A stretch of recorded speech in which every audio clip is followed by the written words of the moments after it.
Ya, pemirsa review sektor properti di tahun 2020 dan proyeksi di tahun 2021 mendatang dan semoga bisa menjadi salah satu referensi untuk Anda. Dari topik pilihan pemirsa review dari beberapa sektor, berikutnya kami akan mengajak Anda untuk menyimak informasi emiten pilihan yang berhasil dihimpun oleh tim redaksi kami. Cluenya adalah emiten ini merupakan jawara LQ45 di sepanjang perdagangan hari ini dari komoditas pertambangan ada Antam.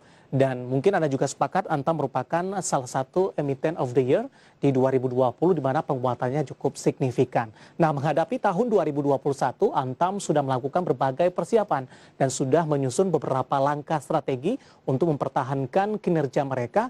Bahkan ini Antam juga sudah menyusun beberapa strategi juga untuk menyeimbangkan atau lebih memaksimalkan untuk dari sisi hulu dan juga hilir terutama dari sektor pertambangan emas yang dimiliki oleh Antam. Dan berikut informasi selengkapnya pemirsa untuk Anda.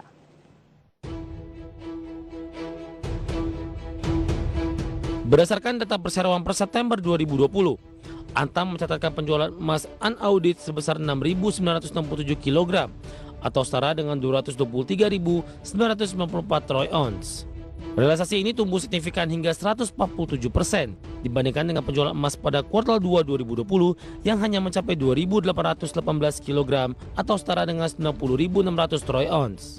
Di sisi lain dari sisi produksi emas unaudit ANTM dari tambang Pongkor dan Cibaliun sebesar 430 kg atau setara dengan 13.825 troy ounce pada kuartal 3 2020. Pencapaian ini naik 6% dibandingkan dengan produksi emas periode kuartal 2 2020 sebesar 404 kg atau setara dengan 12.988 troy ounce.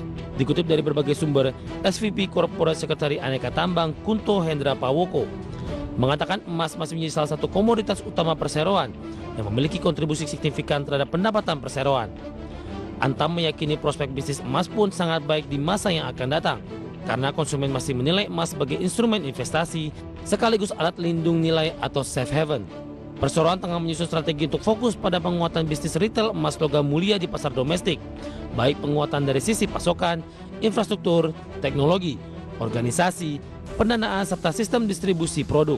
Untuk menunjang pasar tersebut, di tengah pandemi COVID-19, Antam sudah menerapkan sistem transaksi logam mulia secara online, website, dan aplikasi chat. Selain itu, perseroan tengah menjajaki beberapa peluang bisnis emas dari hulu ke hilir sebagai upaya memperkuat portofolio bisnis perseroan. Dari berbagai sumber, IDX Channel.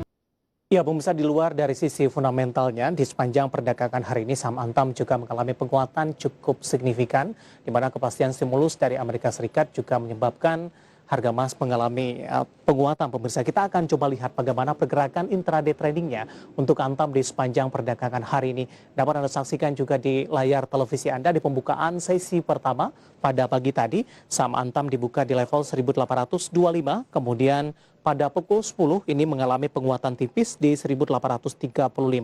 Namun pada penutupan perdagangan di sesi pertama, di perdagangan hari ini, Antam ditutup menguat signifikan pemirsa, sudah menembus ke level 1900-an, tepatnya di 1935.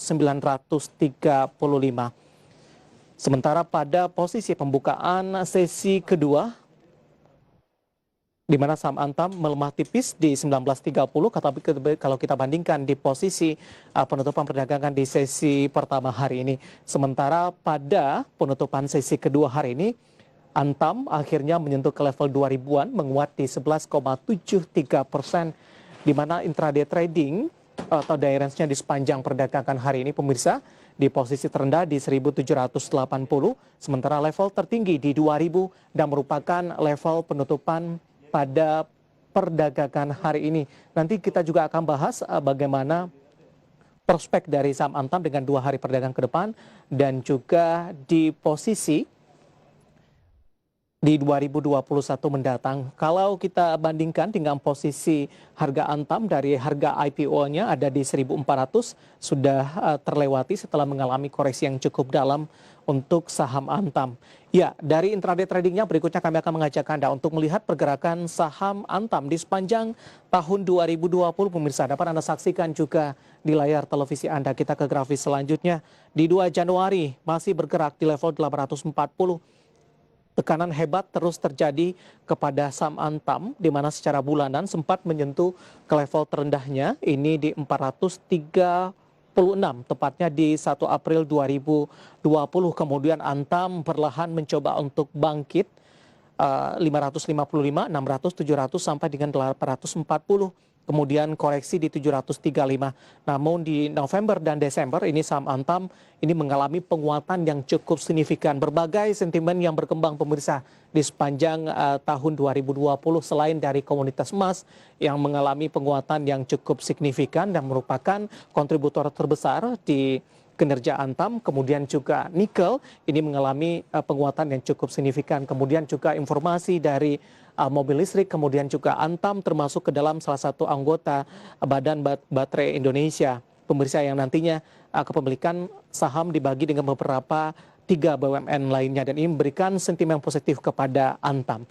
Nah, dari sisi teknikal fundamentalnya kita akan coba lihat dari sisi valuasi, apakah saham Antam masih menarik atau tidak. Dapat Anda saksikan juga di layar televisi Anda beberapa indikator. Yang pertama dari sisi PER-nya, price to earning ratio, Antam ada di kisaran 41,73 kali, sementara untuk price sales ratio atau PSR di 1,93 kali, price book value ratio atau PBVR di 2,46 kali, sementara untuk price cash flow ratio atau PCFR ini ada di kisaran 31,21 kali. Kombinasi fundamental dan teknikal semoga bisa menjadi referensi untuk Anda dalam menghadapi perdagangan di 2 hari terakhir di tahun 2020 ataupun di 2021 mendatang.